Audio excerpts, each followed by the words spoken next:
Welcome to episode 677 of the Entertainment 2.0 podcast, brought to you by thedigitalmediazone.com. I'm Josh Pollard. And I'm Richard Gunther, and this is the show that puts you in control of your favorite movies, music, shows, and games. Josh, it's been a month. It's been a month since we've done this together. Yes, since we've done this together. It feels like a month since I've done it at all, but it hasn't quite been that long. Apologies already to anybody who's listening to this and going, what is going on with Josh's voice? I'm sorry, I'm still sick. I was sick last week. I don't know. I'm still not better, and I apologize for how it sounds, but that's also why we're not recording the show live this week, because if I have to pause to cough and stuff, nobody wants to deal with that on a live video stream. Why we missed last week, too. Exactly. You definitely don't want to be hearing this when someone's sick. That's just not pretty. No, it's not. No, it's not. You know what else isn't pretty? Having an empty inbox.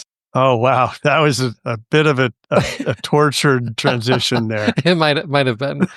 So it would help me feel better in so many ways if we had some listener feedback to read on next week's episode. So to do that, you can email us at entertainment20@thedigitalmediazone.com. But since there isn't any feedback, let's jump straight into the news. And the first story, literally days before this news broke, I was like, I bet I could watch Severance on my Android phone. And then I opened the Google Play Store and searched for it and was surprised to find that they still had not released an Apple TV app on Android. Yeah. Because I watch Apple TV on my Android TV box all the time. Yeah. And so they hadn't, but now they actually coincidentally rectified that problem. Apple has indeed released an Apple TV app for Android mobile devices, so phones and tablets, for the first time since Apple TV Plus launched back in 2017, 2018? I don't know, forever ago. It was in the before times. That's how long ago it was. And so I installed it tonight just to check it out. You, as we were talking before the show, Richard, you asked a very key question. Is it an Apple TV app or is it an Apple TV Plus app? Well, yeah. It is called Apple TV. Okay? When you open it up, at the very top of the screen, in the top left-hand corner, is an icon that says Apple TV Plus. And when you look at the bottom navigation bar, your options are Apple TV Plus, MLS, Downloads, and Search. So, as you might expect, if you want to watch Severance on your Android phone, you can do that. If you want to watch MLS games through Apple's MLS subscription service, you can do that. And the app looks nice. I haven't actually tried watching a show yet because I just played with this tonight. I think it looks really nice. I had no issues with the login or anything like that. And if you are installing this for the first time and you've never been an Apple TV Plus subscriber before, you get a 7-day free trial when you log in. So nice. That doesn't work for me, but that's fine. And yeah, I logged in and it's got everything and it knows exactly where I was, exactly as you would expect, right? Like it knows that I'm watching Severance. It knows a couple of the other shows that I've watched recently. I can pick up right where I left off. It does all of the things that you would expect. And I expected that would be where this story ended. But as I was installing the app, I was surprised to see that in the Google Play Store, the average rating for this app is 2.7 stars on mobile devices. Ouch. Yeah. And I was like, how could it possibly be that bad? It's actually worse on TV devices, by the way. It's 1.6 stars. I can't understand how that's the case, but for some reason it is.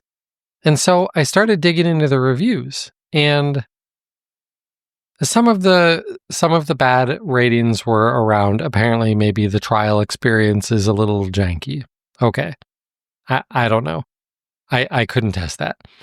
The other thing that I saw comments about, though, also I can't confirm this for myself, is it is only able to play Apple TV Plus shows and MLS games.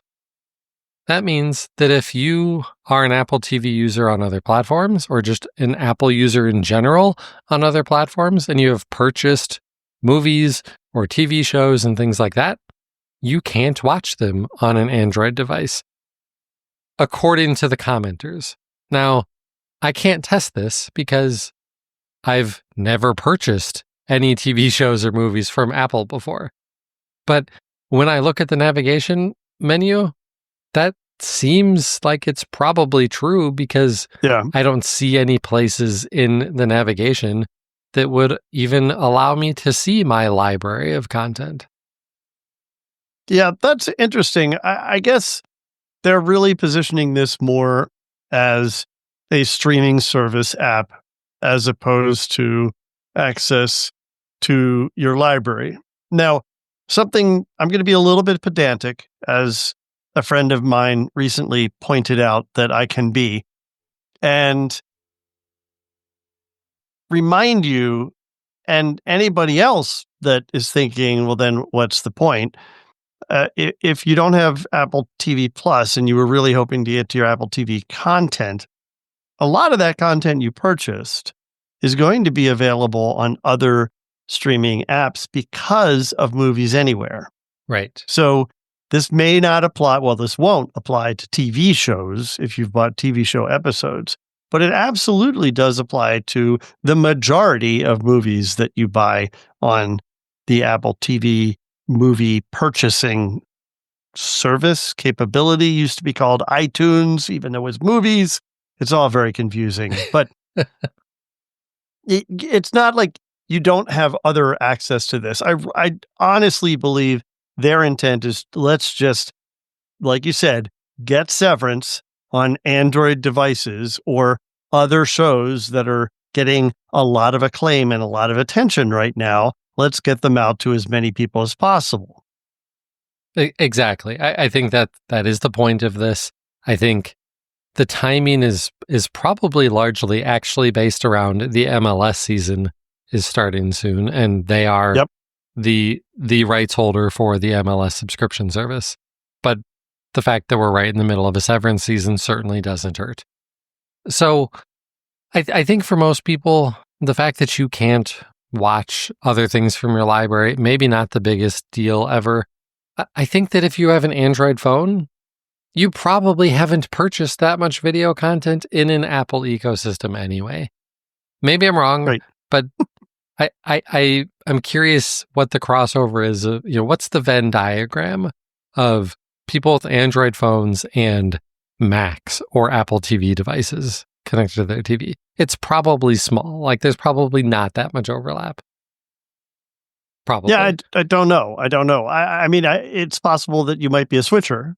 So you might have had content that you purchased in the past, and now you're an Android user and you want access to that content. I get that. Yeah.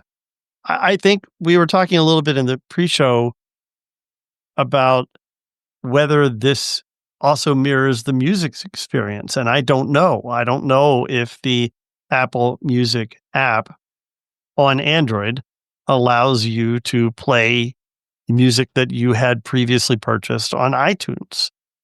Of course, on my iOS devices, I can do that.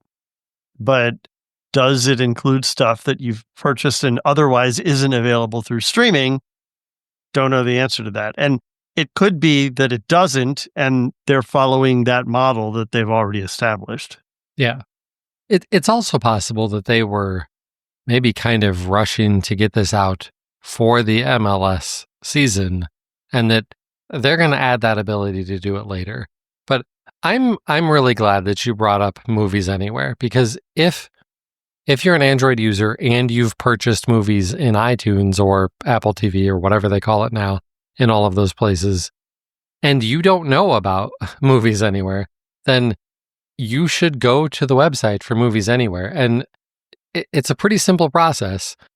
You log in, like you create an account, and then you link that account with your Apple account, your Google account, your Microsoft account, your Disney account. And then you can use apps from all of those other providers and have access to your library of purchased movies. And so if you're an Android user, there's multiple apps. Like you could download the Vudu app, but you can just do it in YouTube. Like the YouTube app will give you access to your collection of purchased movies that are linked through Movies Anywhere, regardless of where you purchase them.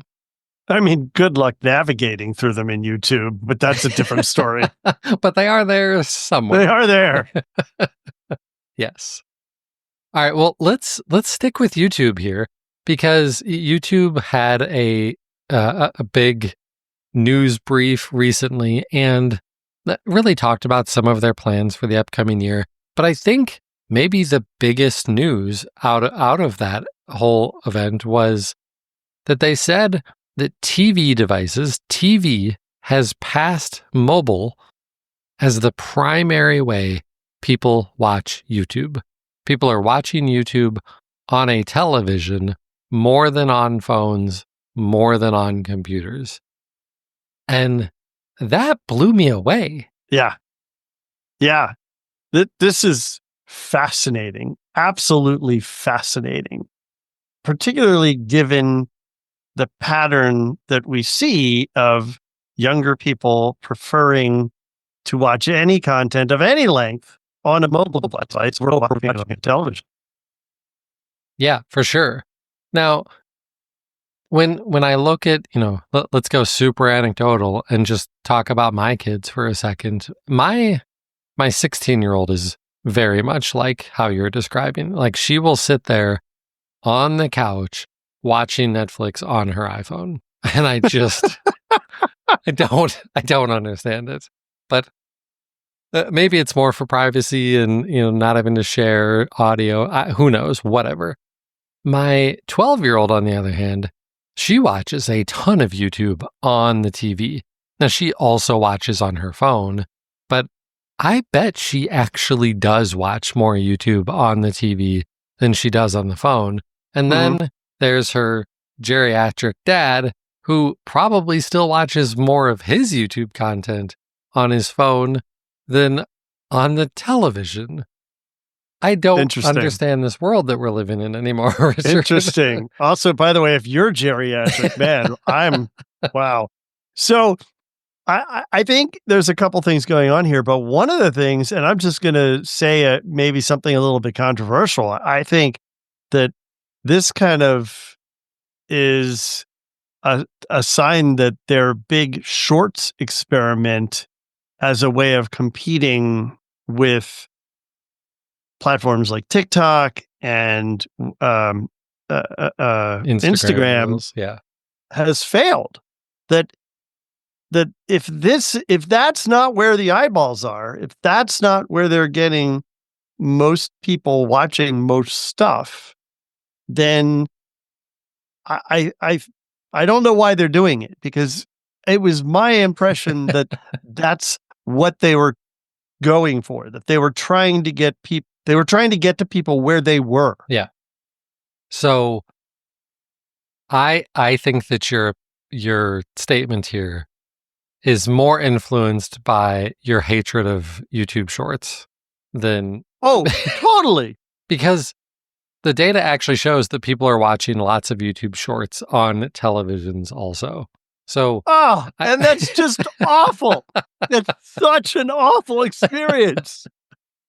But here, let me watch this video on a quarter of my widescreen television. Right. Oh. Right. But it's the content. Like, I think that's what a lot of this comes down to is that YouTube is winning on television now because YouTube is where the content is that people are watching. I mean, I don't know if the YouTube numbers are higher than Netflix Like, are more people watching YouTube than Netflix? I don't think so. No. Maybe, Yeah. The last that I saw in terms of numbers, and this is maybe 2 years ago, that Netflix was far ahead of everyone. Okay. Yeah. Well, and now this will be harder for us to know because Netflix is no longer reporting those numbers. So we won't really know. But I think that's the bigger thing, is that a lot of, like, even me, I feel kind of weird about it, but even me, I do find myself choosing YouTube content for some things. Like, I am subscribing to channels and looking forward to the things that they put out. It feels a lot like podcast to me, and it makes me wonder what it means for podcasts, especially podcasts that aren't really focusing on video for their content, because people are just going to YouTube for everything. And that does include podcast. But yeah, like, I'm watching videos from guys who work on cars and tech videos on computers and games and stuff like that. And none of these people have podcasts, but I'm eagerly awaiting notifications from the YouTube app that they have new content. Even if it's a short, I want to watch their YouTube shorts to see what it is that they're talking about right now. Oh, you had me until that last clause there. Yeah. I mean, I except for the shorts, I completely agree with you. And how do you think I learned how to 3D print and laze stuff? Right. From YouTube. In fact, just today, I shared with a good friend of mine who's interested in getting into 3D printing a couple of the channels that I subscribe to so that I could learn 3D printing more. It's an amazing resource, and it doesn't surprise me that it gets the traffic that it does. It does surprise me that that's largely on a television now. It's fascinating, and I want to see where this goes. Where does this number go in the future? Is this a tell that we're seeing a trend, like maybe with your younger daughter, that people will start watching stuff on television again, that we had a generation of folks who just weren't interested in? Right. How much YouTube content do you watch on a television? Oh, jeez. Well, almost all of it is on a television. I very rarely watch YouTube content on my phone. Occasionally on my computer, but I really prefer to do it on the television, either in my workshop or at night after I've been watching some TV. I'll usually put on some YouTube. It is how I watch Saturday Night Live. I go and I watch the segments that I want to watch from Saturday Night Live. It is how I watch a lot of news. It is how I watch a lot of educational stuff. I easily consume easily an hour a day, if not more, of YouTube content on a television. Wow.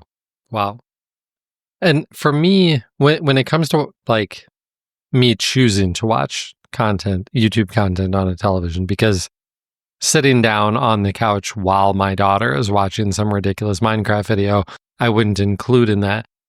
If I'm choosing to sit down on the couch and watch YouTube, it is typically shorter form stuff. Like, I have 10 minutes, so I'm going to go and see what this channel has. I know they regularly have 10-ish minute videos. I'm not going to be here for an hour or two. Otherwise, I'm not opening YouTube. I'm probably opening Apple TV or Netflix or something. Yeah.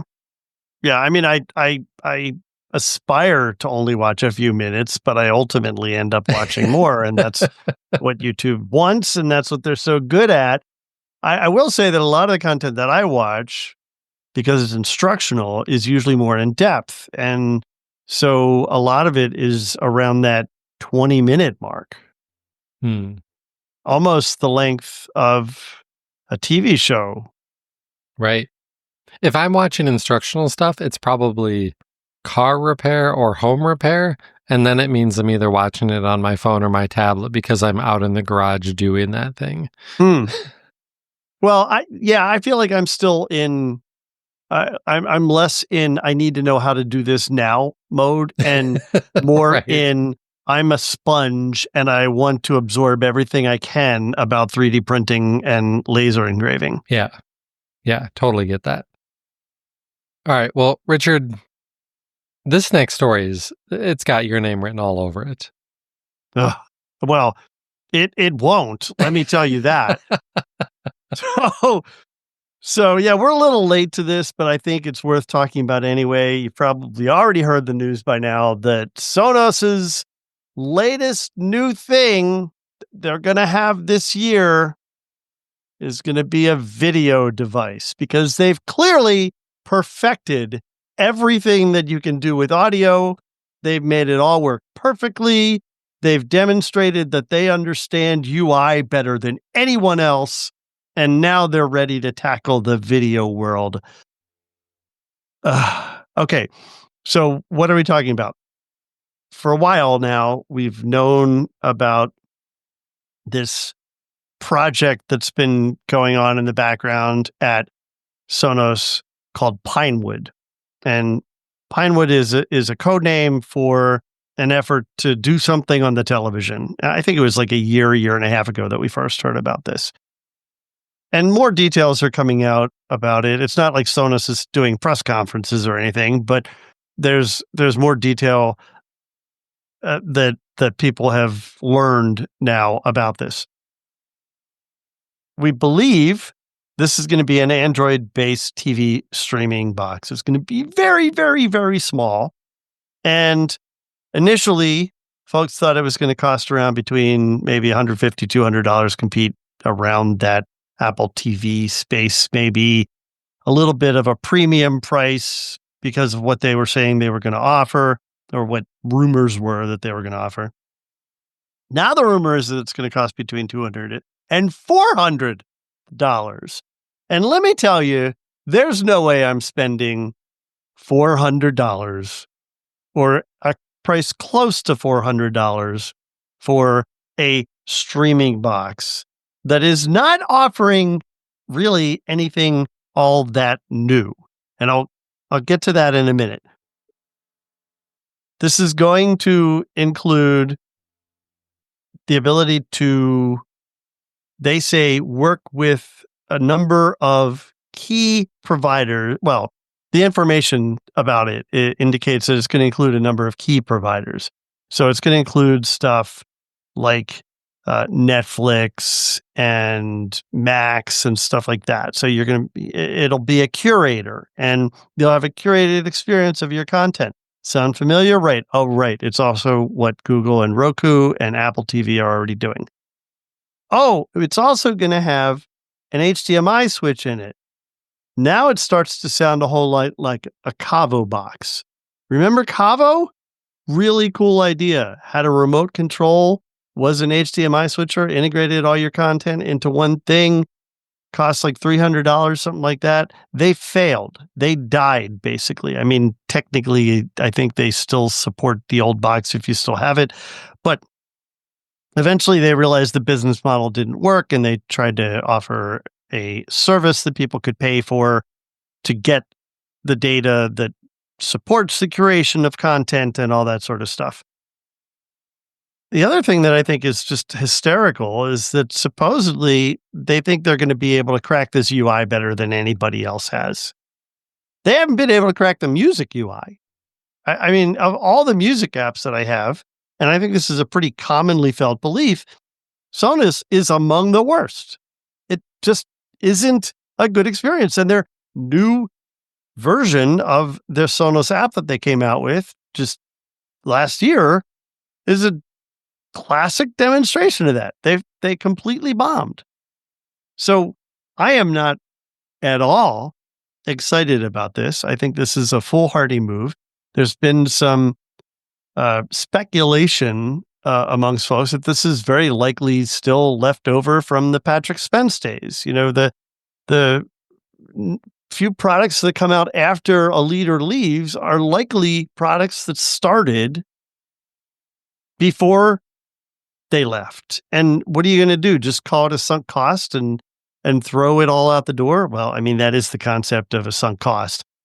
But it's probably, they probably feel it's too far along now to do that, even if there are people who are dubious of this inside. And all of this amongst even more changes. Their chief marketing officer just left last week. So there's still turmoil going on at Sonos. I have zero interest and zero confidence in this.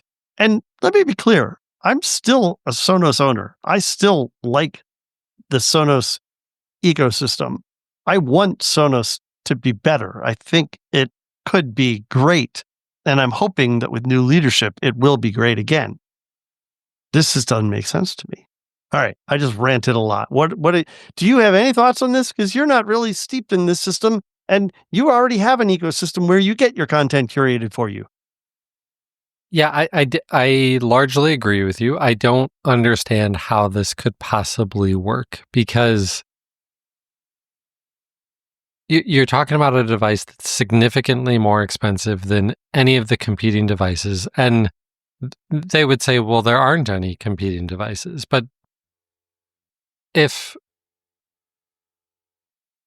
like you said, they're not great at software anyway, and that's easier software. Like, music software sounds easier than video software. And the thing that we have been wanting the most from any of these video streaming platforms like Android TV and Roku and Amazon Fire and Apple TV is consolidation. And Apple does some of that, and Roku does some of that. Google doesn't really do it all that super well. None of them have Netflix. Well, that's in Netflix's what universe fault. do we think that Sonos is going to get Netflix? Yeah, that is curious, right? Like, how is it that they're going to get Netflix involved? I mean, Google used to have Netflix almost fully integrated in the Google TV experience, and then Netflix kind of backed off that a little bit, and now you can get it in results, but it doesn't really show up in their curated content anymore. So how they figure that they're going to get Netflix to play here when nobody else can, I don't. And this is going to be a much more difficult landscape to play in than dealing with contracts with the music streaming companies. Right. Yeah. So, like, I don't want to crap all over this thing. We don't even know what it actually is, and maybe they have far more creative people who really do have a new product idea that is better and revolutionary and changes the way we use devices for consuming video content on our televisions. I just doubt it. Like, I don't think that anybody is going to come up with any big new revolutionary way of doing it. And if I had to guess who it would be that could do it, Sonos wouldn't even be on the list. I'm sorry. Right. They make a really good distributed audio speaker system. They're not great at software. They've not really shown that they're good at anything else. And all of the missteps over the last few years have only decreased our confidence in their ability to do even the things that they once did well. So, and like you said, this started under the previous regime, and that makes me have even less confidence that this is going to be a good product. Right. Yeah. So there's no real timing on this except sometime in 2025. I don't think it's going to happen. Oh, that's a bold prediction. Okay. Why would, is there anybody, have you heard anybody, even the biggest Sonos fanboy, say, yeah, I totally want this. I would absolutely give $400 for this. No, I've heard absolutely no one say that. Funny, funny story too. So the guys over at Home Tech FM were talking in their Slack channel about this, and someone said, "Oh no, they're going to have to design a remote."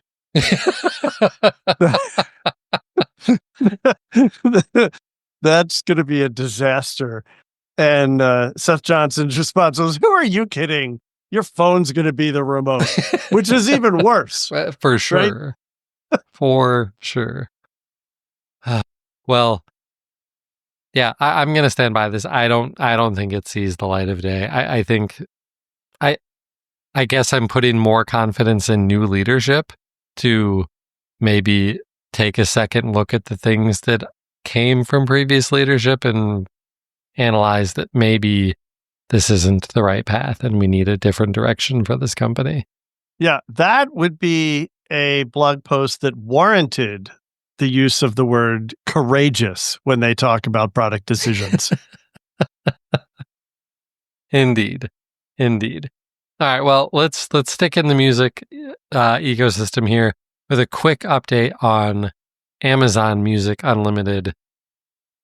Their price is going up. That's the story. Like, it really doesn't require much more than a couple of sentences of description. If you're not an Amazon Prime subscriber, it's going up to $11.99 a month, the same as Apple and Spotify. I have to imagine that most people who are Amazon Music Unlimited subscribers are also Amazon Prime subscribers. And if you are, you save a little bit of money off of that subscription. So you do save a little bit if you want to use Amazon Music and you're already a Prime subscriber. I don't know that there are massive other reasons to use Amazon Music other than maybe that slight discount, but there you go. The price is going up like everybody else. Yay. I think that's it. Yeah. So let's jump into the gaming news. The first story we've now got, well, and I shouldn't say we because I don't have any of these, but other press outlets have their hands on these new Nvidia GeForce 5000 series GPUs, and they've been putting them all to the test. And the reviews are basically what we expected. Like, the 5090 series is ridiculously powerful. It's also ridiculously expensive. And unless like your whole job is dependent on having a top of the line GPU, you shouldn't spend $2,000 on a GTX 5090 card. Don't. So what about the 5080? What about the 5070? What about the 5070 Ti? Especially when they said the 5070 for $550 is going to give you the same performance as a 4090. That's what they said at CES. Well, unsurprisingly, because it's been true for the last few generations, the 5070/5070 Ti is probably the sweet spot for most people when it comes to balancing performance versus the cost. The problem here is that buying a GPU is basically impossible right now. And what's 100% impossible is buying them at the actual suggested retail price because the market is nuts. So would a $550 5070 card be great? Sure. You can't buy them at $550 though. They're all being marked up by typically hundreds of dollars. And at that price, even the 5070 doesn't feel like it's actually in the sweet spot anymore of performance to value. So are they great? Yes. Are they as earth-shatteringly better as they proclaim them to be at the CES press conference? No, of course not. Like, it is still largely based on frame generation. It's not raw horsepower numbers that are making them so much better than previous generations. Buy a 50 series card if you've got like a 20 series or maybe a 30 series card and you're looking to upgrade. But if you've got a 40 series card, I don't understand why anybody would be trying to replace one of those right now. These don't seem like they're that much better, and you're going to pay out the nose to buy one right now because you're not going to get them at realistic MSRPs. And those MSRPs are still pretty stinking high. They were already too high. Right. Like paying $700 for a video card, I still have a really hard time justifying that, let alone the ludicrously expensive $2,000 5090. Don't do that. All right. Well, one thing that I could have talked about in the last episode, but I kind of held off a little bit, and then we got even more news. What the heck is going on with Xbox? This is getting kind of weird. So the real piece of news that came out over the last couple of weeks is that they announced that Forza Horizon 5 is going to be available on PlayStation 5 consoles this spring. If you want to take one extreme, like the extremely nonchalant approach to this story, it's, yeah, who cares? Like, it's a four-ish year old game at this point. Last year, they released some old games on PlayStation also. And that's what they said. Like, popular games that are older, we're going to consider releasing those. But I don't think that's really what this is, because Phil Spencer's been doing the media rounds and continues to say there is no red line when it comes to what titles we're going to bring to other platforms, meaning primarily PlayStation 5 and Nintendo Switch 2. But it's got a lot of Xbox loyalists wondering what the future holds for Xbox. I kind of want to shut down a certain segment of that audience immediately. There are the people out there who are like, how could they do this to me? I have been an Xbox fan forever. How could they release Xbox games on another platform? This is treason. That doesn't make any friggin' sense, people. Like, who cares if a game that you loved is available on another platform? Like, it's actually kind of a good thing because it means the game producer is making more money, which means they're probably going to be able to make more of the games that you liked. So it's a stupid opinion. And but it's no longer special. And then you're no longer special. Oh, sorry. You're not a snowflake. Sorry to break it to you.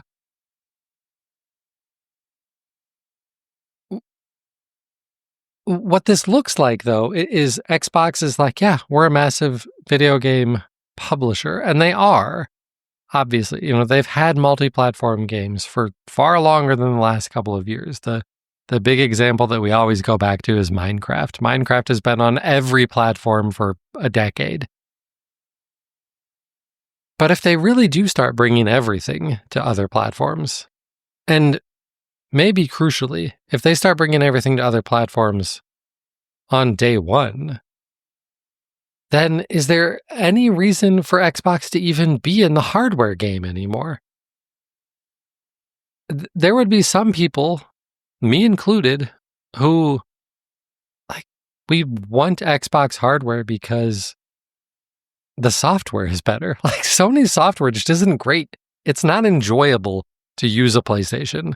And you can absolutely make the case that it doesn't really matter because all that really matters is, are the games enjoyable? And yes, of course they are on PlayStation. And Forza Horizon 5 will be an enjoyable experience on a PlayStation 5. But it's not like there's software that's fun to use or enjoyable to use, and there's software that isn't. See Sonos. And the Xbox software has pretty much always been a better experience, in my opinion, than the Sony software. But when the next generation comes around, will that be enough to sway me? I don't know that it would be, because what this looks like is a future where all games are available on PlayStation, and PlayStation games are only available on PlayStation and PC. The reality here actually is all games are available on PC, and all of these like PC Master Race people who have been laughing for years, they're actually the winners here, except for the fact that they have to buy $2,000 GPUs to play their games. I might buy a PlayStation instead of an Xbox next generation. Like it would probably make more sense if that's if all of the Xbox games are going to be on PlayStation day one, then and all of the PlayStation games are going to be on PlayStation, then it kind of just makes more sense to buy a PlayStation. But aren't you also then jumping to the complete opposite end of that assumption wagon if you're saying, oh, well, day and date, everything is going to be on all the platforms? That's not, I mean, that's so far from what's happening right here.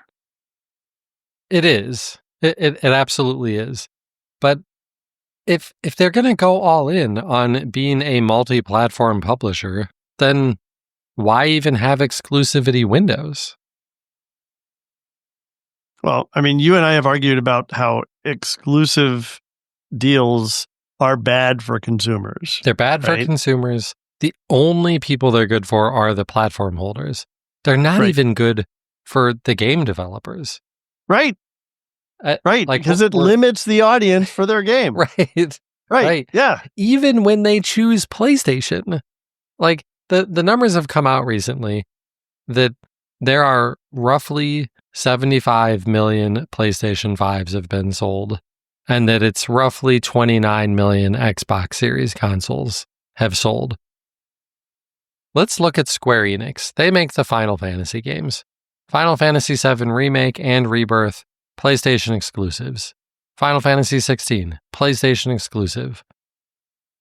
Square Enix is saying, console exclusives aren't working for us anymore. We're not going to do that anymore. Like, if releasing a Final Fantasy game on PlayStation as an exclusive isn't profitable enough, then platform exclusivity just doesn't make sense anymore. If Square Enix can't do it, no one is going to be able to make this work well. And so unless Xbox comes up with some really great hardware that differentiates itself in some meaningful way from PlayStation, then what's going to be the point? The only real point is Game Pass.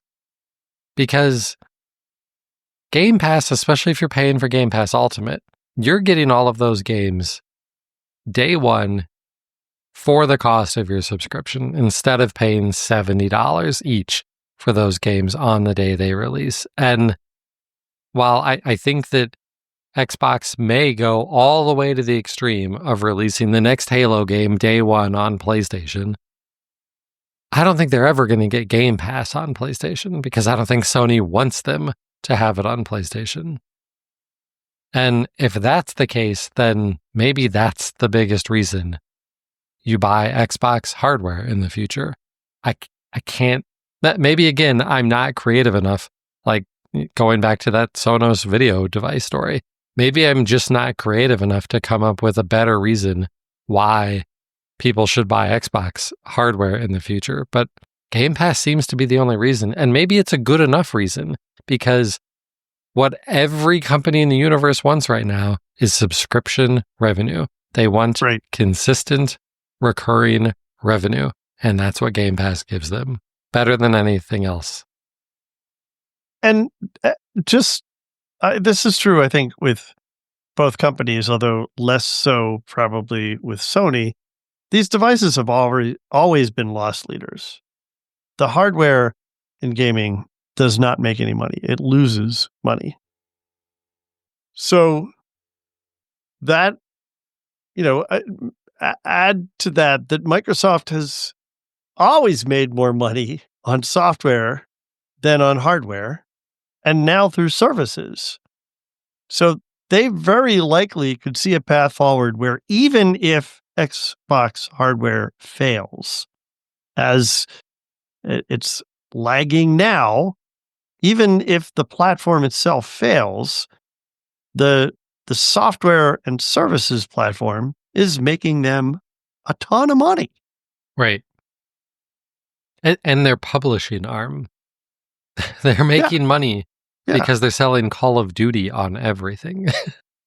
Now, it's a little bit ironic that the only reason they have all those publishing arms were to support the hardware that they had built and to gain an audience for said hardware. But, Right. They were losing out on the console race because they didn't have the exclusives. So they went and bought 18 studios to make exclusives that now might not be exclusives. Right. But we all win. So I'm okay with it. Well, we'll see how this shapes out over the rest of the year. I wouldn't be surprised if we hear an Xbox hardware announcement at some point this year. I just don't know what it's going to be. Whether it's going to be a brand new console that sits under your television, a portable device. I don't think we're quite ready for that. I don't think the hardware is there, despite the Switch 2. Yeah, I don't think this is going to be the year of some revolutionary handheld. So, all right, well, that's it for our news this week. Richard, let's jump into what's been going on in our entertainment centers. And since it's been a month since you've been on the show, this is a longer list for you. A lot. It's a long list. So first, let's talk about the entertainment center and the hardware and tools behind that. A big new movie came out on disc recently, and I still buy movies on discs. I know. I purchased Wicked on UHD or Blu-ray Ultra HD, and I was all excited. I wanted to back it up, put it on my server, and I went to go do that, and I was having all kinds of problems. I'm like, what is going on? Why am I always having these weird problems anymore when I try and back up a disc? So I ended up swapping out the USB cable. Maybe something's wrong with the USB cable. That didn't really seem to make a difference. So just on a whim, I then decided to plug my USB external 4K Blu-ray drive into a different USB socket on my Mac. And lo and behold, it works perfectly now. Like, how did that happen? Like, how does a USB port just go bad? I don't know what was up with that, but especially a port that it's not like you've been plugging and unplugging the drive repeatedly. There's no wear and tear on the socket. Right? I mean, it makes no sense. I don't get it. But hey, I'm happy because now my disk drive is working better. So I got that backed up. Still haven't watched it. I want to watch it, but I'm the musical guy. Edward's not really into musicals at all, so I have to find a 2.5 hour window that I can sit down and watch that, and watch it probably fairly loudly without for sure getting anyone too annoyed. I also have been talking about the problem I've had playing 4K videos on Plex for quite some time.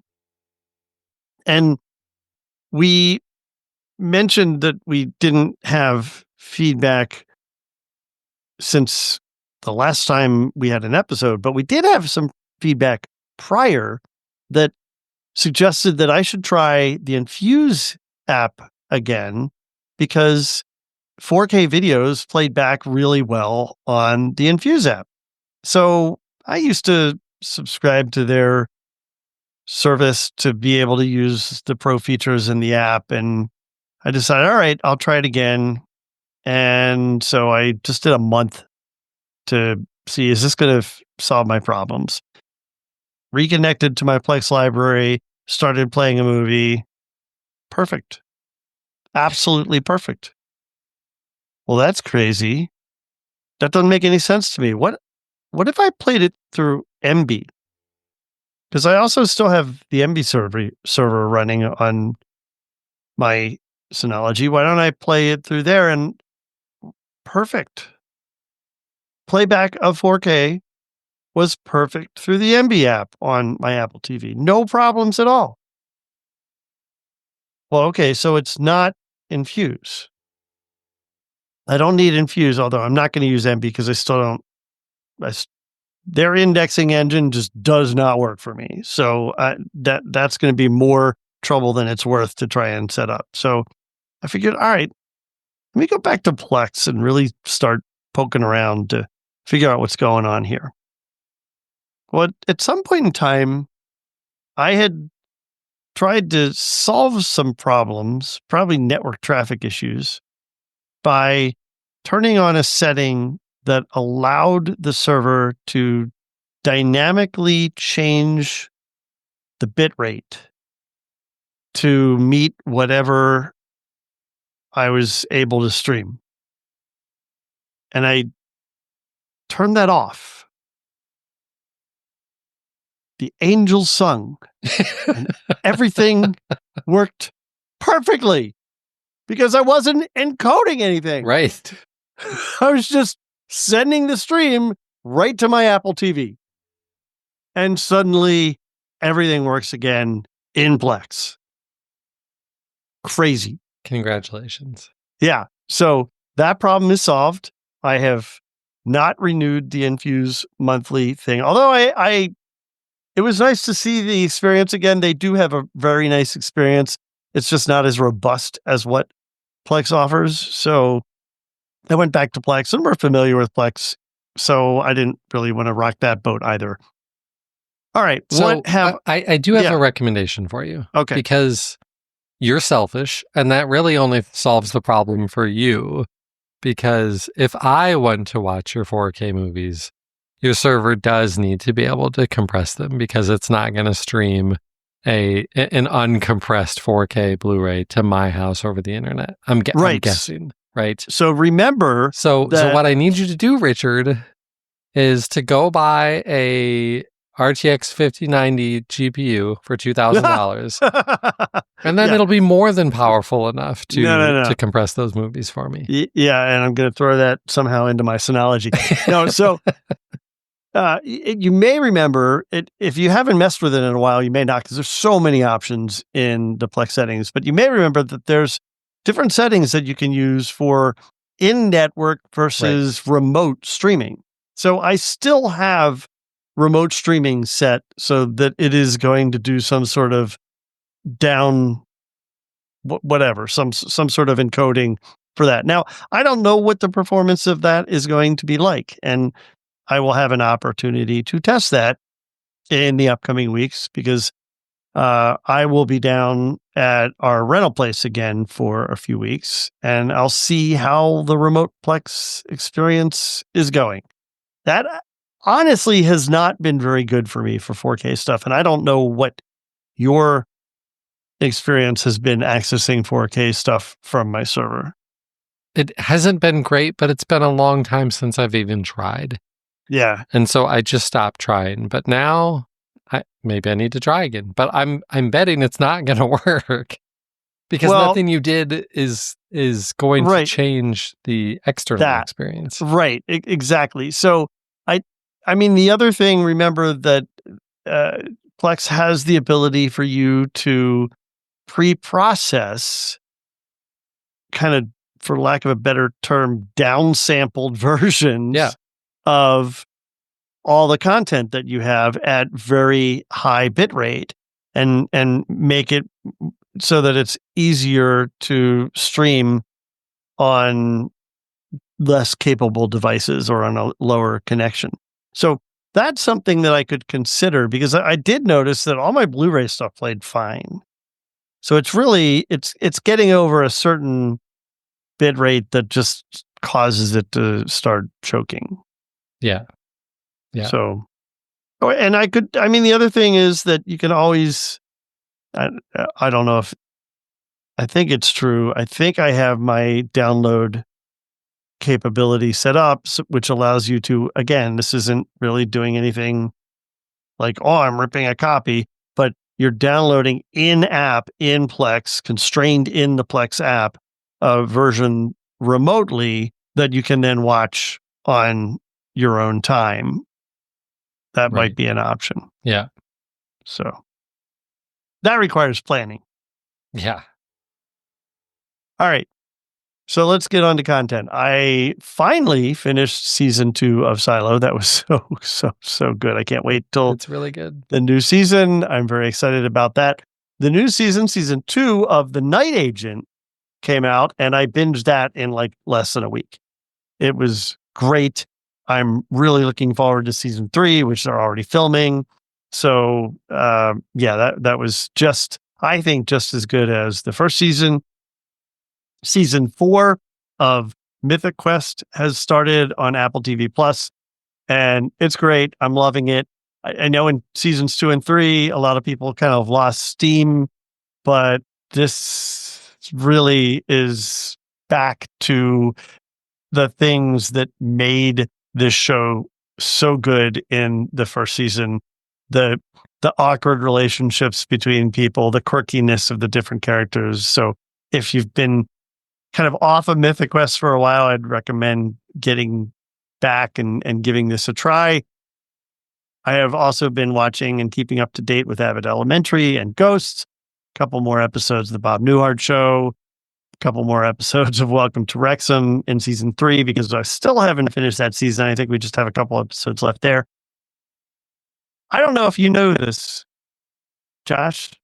Can you guess how many times there have been, well, I'm saying this wrong.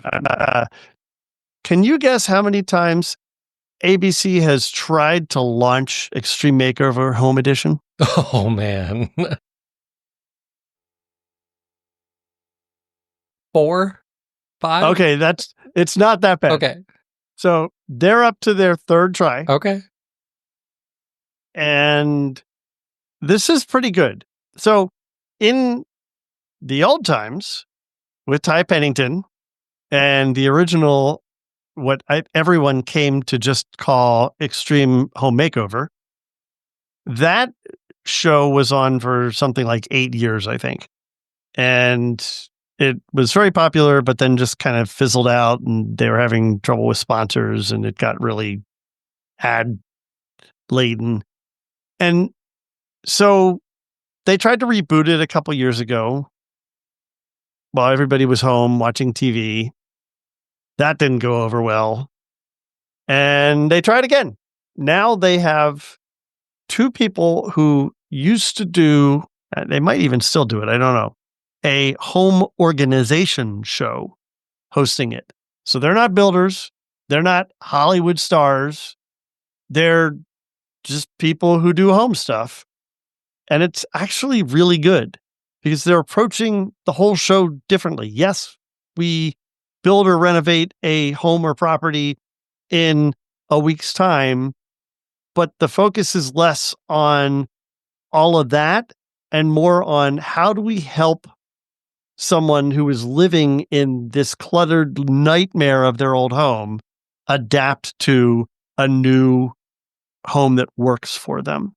And it's really interesting. So we've been watching that. And I think the last episode of the season, this kills me. This is ABC, primetime ABC. And they ordered 8 episodes for the season. What? Right. So the final episode, episode 8, is coming out next week, and we'll be, or this week, I think, and we'll end up watching that. For some reason, somehow Edward saw some clips on Facebook of 2 broke girls. And what caught his attention was a character that plays like, or an actress, Jennifer Coolidge, that plays like a secondary part on the show. And we're both huge fans of Jennifer Coolidge. If you don't know her, she's been in a ton of stuff. She was in the Legally Blonde movies. She was in Best in Show. She was in the first 2 seasons of White Lotus. She's a very, very funny actress with a very distinct style and voice. And apparently she played a secondary role in Two Broke Girls, a TV series that ended like a decade ago. But we're now watching episodes of that, and it's surprisingly entertaining. So that's been on the list as well. I just mentioned White Lotus. Season 3 of White Lotus has started, and it is as deliciously awful as the first 2 seasons. Just there's so many reasons to dislike so many characters on this show. I think it's going to be very good, and I'm looking forward to it. We also intentionally went to watch, like every once in a while, we end up just happening on The Voice while it's on, as we're like flipping through stuff and we see, oh, The Voice is on. Let's just see if there's anything. And we've never really watched The Voice. Well, they're in the initial part of the season, the blind auditions part, where they have to like pick their teams. And we kind of came in the 3rd episode at the end, and we're like, let's go back and watch the season from the beginning. So now we're starting to watch this season 27, which is just mind-boggling to me, of The Voice. And we've always liked the stuff that we've seen. So, I'm glad we're actually sitting down and intentionally watching. It's kind of fun. I watched the first, the ultimate, the last, or the lowest rated and the last episode of The Good Place with Cord Killer's full experience. The Good Place is one of the things that they did. Josh, I know you loved this show. Yes. And when they started doing it for the full experience, I'm like, yes, this is a show that because of you, Josh, I started watching and I thoroughly enjoyed. But I also remember that the last season didn't really live up to as good as all of the rest of it was, but wanted to experience it the way that they do, which I think is pretty clever. And so I watched this with them, and I'm really glad I did. In fact, looking at the last episode now, I dislike it so much less than I did when it was the last episode after watching 4 years of it straight. So that was really interesting to watch. The one thing that caught my attention is that now, so Court Killers doesn't really do spoiler time anymore. This is the replacement for that. And they talk about spoilery stuff in their after show and stuff like that. But any of you who listen to the show probably know that Brian's really terrible at not doing spoilers. He'll do stuff like mid-sentence, and so spoiler, everyone dies. No, you can't just give me one word's notice Right. that you're going to say something drastic about what happens. And I don't care if it's a 20-year-old thing. If people haven't seen it, you don't say stuff like that. Right. And it just kills me. Well, on the full experience, 1 episode in, they decided that they were going to start talking about the relevance of the first episode in relation to the way the actual show actually, to be redundant, grew and was told, how the story was told over the full length of the show. Well, that's interesting if you've watched it. But if you're doing the full experience, maybe because you want to see, do I want to watch it? Now you're spoiling the whole show for anyone that might be interested in it. But that's kind of the weird thing about their full experience thing to me. Like I would never listen to the full experience for a show that I haven't watched that I might want to watch. because by its very nature, as soon as you get to the second one, the ultimate, you're already going to know more things about the show. Yeah. Going in, like that is going to be spoilery in some extent. And if you go all the way through and watch the last one or listen to the last episode, then it's for sure doing that. So I think the full experience can really only be consumed in a couple of ways. It's either you've already watched the whole show and this is a fun way to relive it. Like I listened to the full experience for Battlestar Galactica.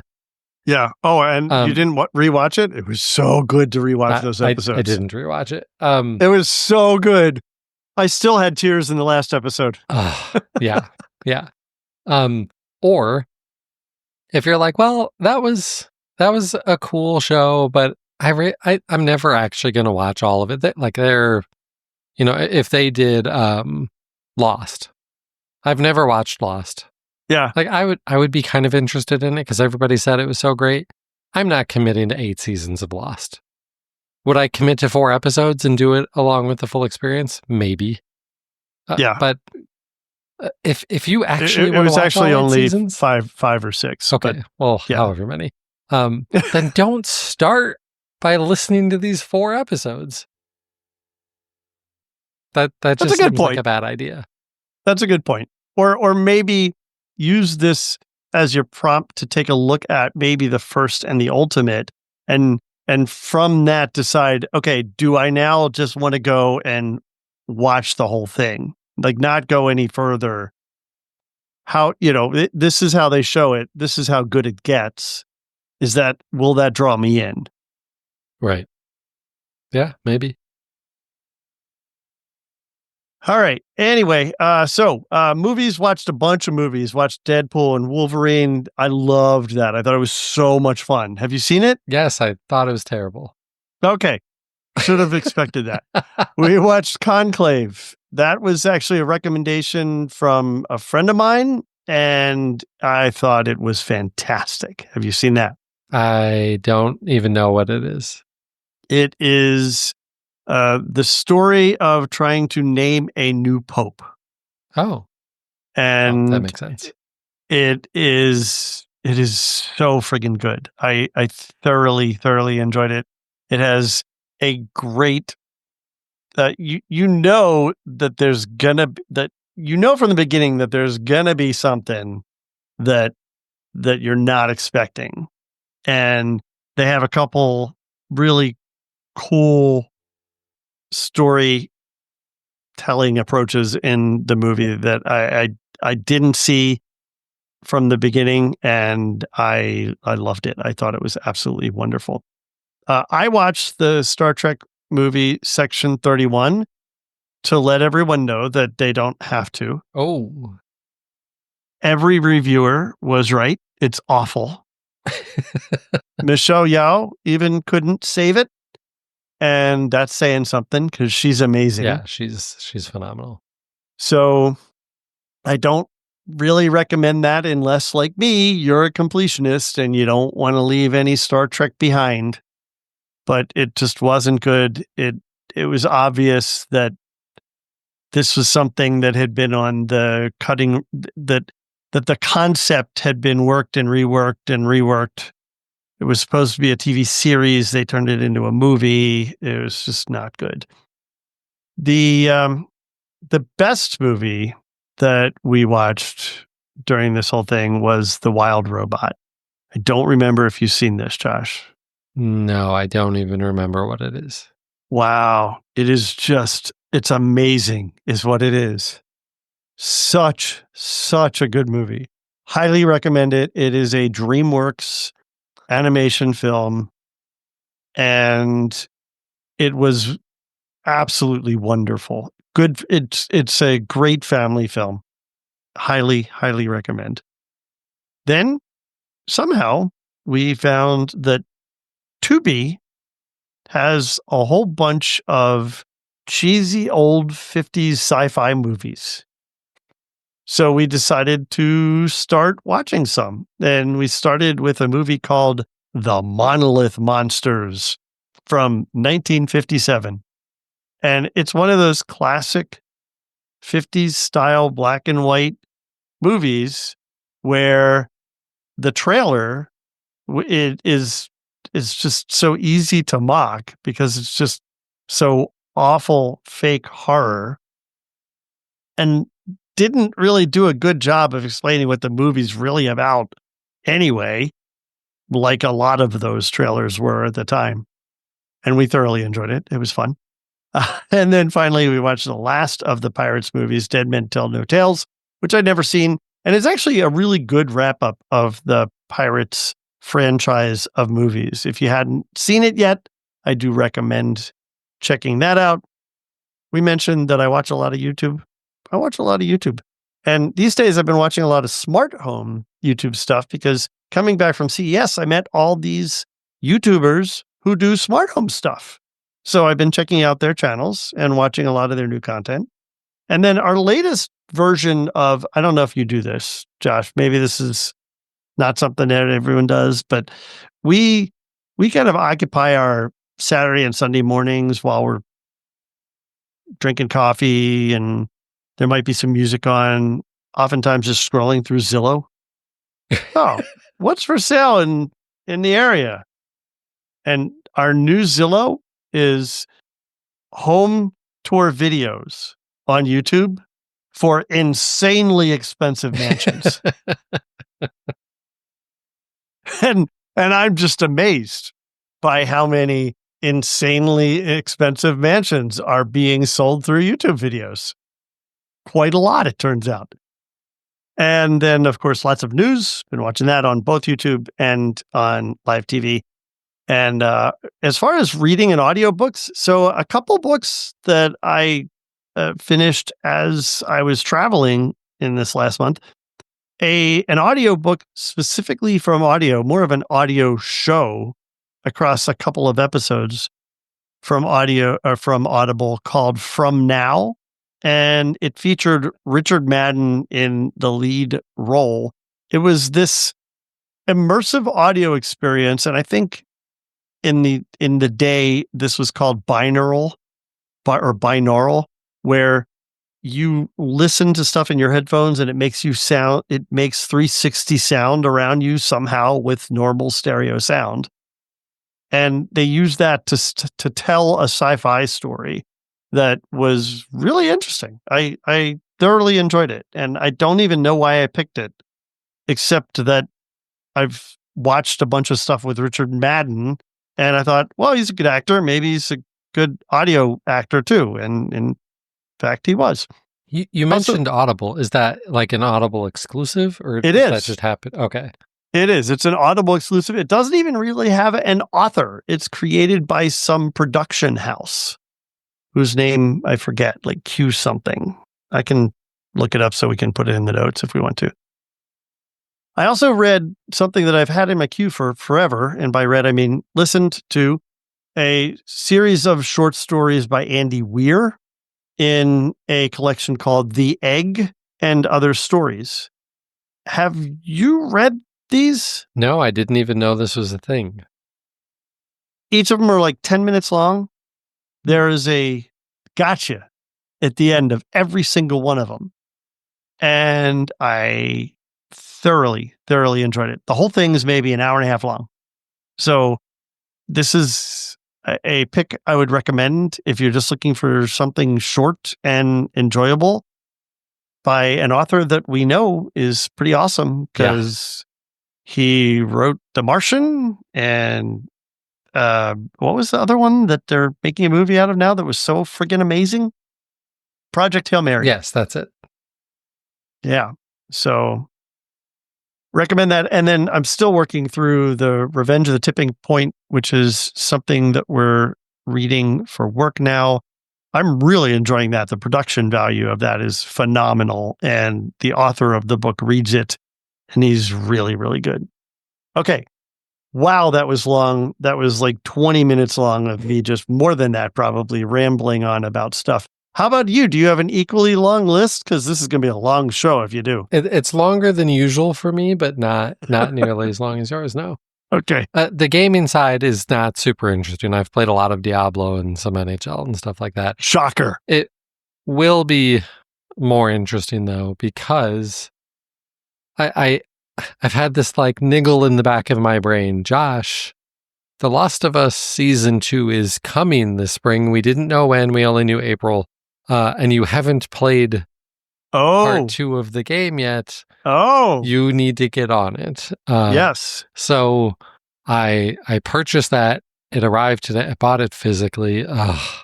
I hate playing games physically on PlayStation 4. The drive is so loud. It's slow. It's annoying. But so why did you do that? Because it was literally half the cost. Like I couldn't find it on set. Yeah, like I went on YouTube. I went on eBay and bought a used copy for $22 or something instead of paying $50 for it digitally from Sony. So, and there's no such thing as like a digital copy matching? No. No, they don't do that with games. Okay. Like I had kept trying to look to see if it was going to be on sale over Christmas and Black Friday and all of that, and I never saw it go on sale. Well, yeah, because guess what? Everybody's going to want to be buying. I know. So I just broke down and bought the physical copy. So I will start playing The Last of Us Part 2. I've really got to hurry up because it was announced today that show is launching on April 13th. So that is not very far away for me to get through this 20-ish hour game. Day before my birthday. Yeah. Happy birthday to you. Last year, Taylor Swift gave me a new album for my birthday, and this year you're getting a new zombie TV show. Cool. So that's really it for gaming. I don't think I've seen any movies over the last couple of weeks. The rest of the family went to see Paddington in Peru on President's Day because they were all off. I was not. And when they told me they were going to see Paddington, I was not disappointed that I had to work that day. So, yeah, I have no interest in that movie. So, wow. Wasn't sad to miss that. TV, the Super Bowl.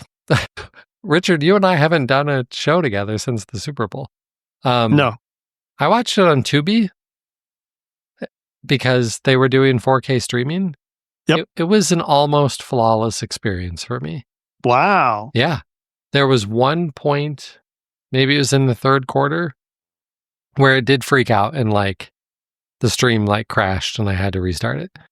But other than that, like, you know, there wasn't tons of buffering. It wasn't like constantly changing the bit rate or anything like that. It was just solid and nice. Good.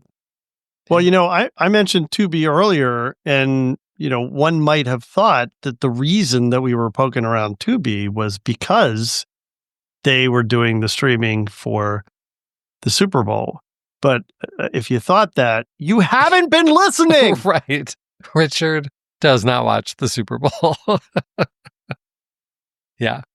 I'm completely up to date on Severance. No spoilers here, but I will say this season, it's not been as good. Oh. The most recent episode really kicked it up a lot. This one was a lot better. But it hasn't been like, and it's not bad. It's not bad, but it hasn't been nearly as good as season 1. But it looks like things are starting to go crazy again. So that'll be good. We also started watching a new show on Hulu called Paradise. And we didn't even realize that we were watching a brand new show until we sat down and were like, all right, we're going to watch a couple of episodes tonight. And there was only one available because it's actually, you know, it's one of these shows where they release one episode a week. So yeah, it's a good show. I'm not going to say much about it because I don't want to spoil anything. But it's a little bit of a thriller. The main characters are like Secret Service agents protecting the president. And some pretty insane stuff happens. And that's all I'll say. We've been liking it a lot. I was looking for more things on Apple TV to watch on the treadmill.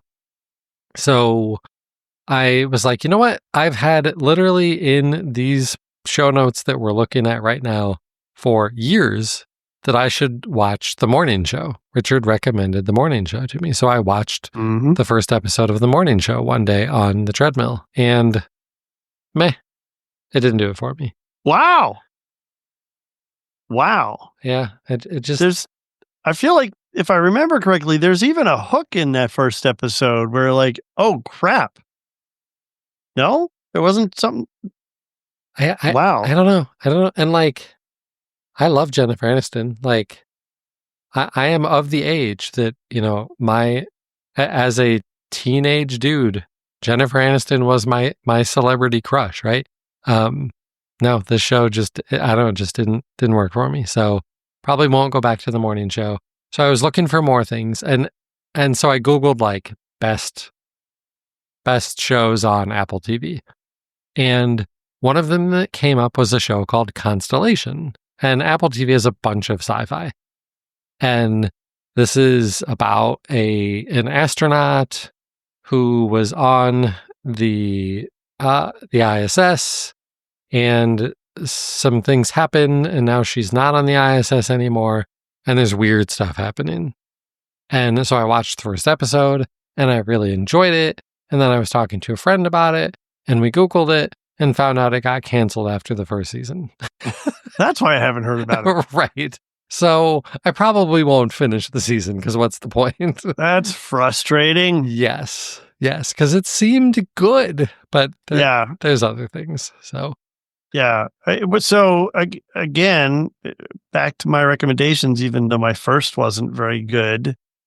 What about For All Mankind? We talked about this whole space fiction history thing. I should go back to that one. I had watched at least the first episode of that once, and I don't remember why I didn't. I think I just was, fell into a mood where I just wasn't watching much TV. But I've still got a lot of treadmill running to do over the next couple of months, and so maybe I'll try For All Mankind next, because it is right up my alley. And there's a lot there. Yeah. And there's 2 or 3 or even more seasons of that? There's 4 seasons of it at least. I don't remember if it's done or if there's more. Okay.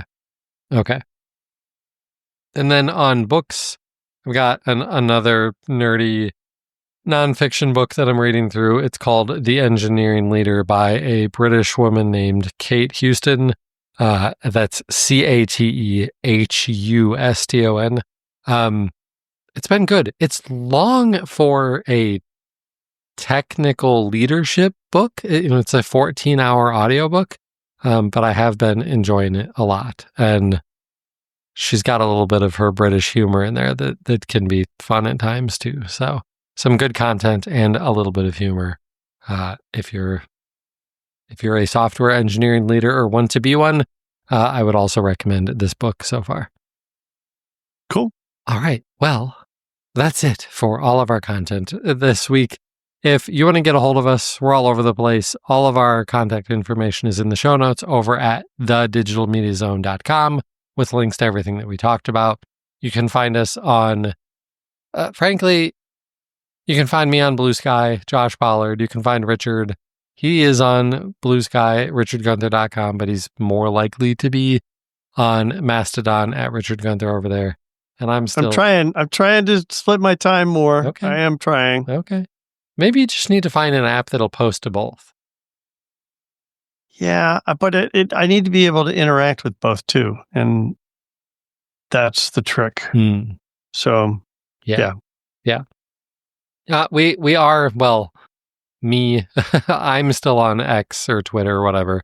And so is the website, Josh Pollard and Digimedia Zone. I don't know how much longer. Did I uninstall the app? I haven't uninstalled the app yet, but God, I hate Twitter it's so bad. So I thought it was an official government website now, no? Yeah, it'll probably be like, I won't be able to uninstall it pretty soon, probably. Richard, you have another show that you do, and you have a new episode of it. Well, yeah, I guess I had talked about this and then hadn't been on this show since it had come out. So yeah, we have a new episode of Home On. I did an interview episode where we interspersed interviews from the CES pre-shows with conversation between Jimmy Hawkins and me about the things that we thought were interesting in all of these kind of secondary events that occur while CES is happening. So it's an interesting way of looking at CES, a little bit of a different perspective than usual. And it was a lot of fun and great to actually record with Jimmy. Yeah, for sure. It was a very enjoyable episode. So you can find that over at thedigitalmediazone.com also. And maybe by next week, things will be normal-ish in our lives and we'll be back to doing this show live, probably Wednesday night around 8:30 p.m. Eastern, because that's going to do it for episode 677. He's Richard Gunther, and I'm Josh Pollard. Thanks for listening to Entertainment 2.0. Adios. Goodbye.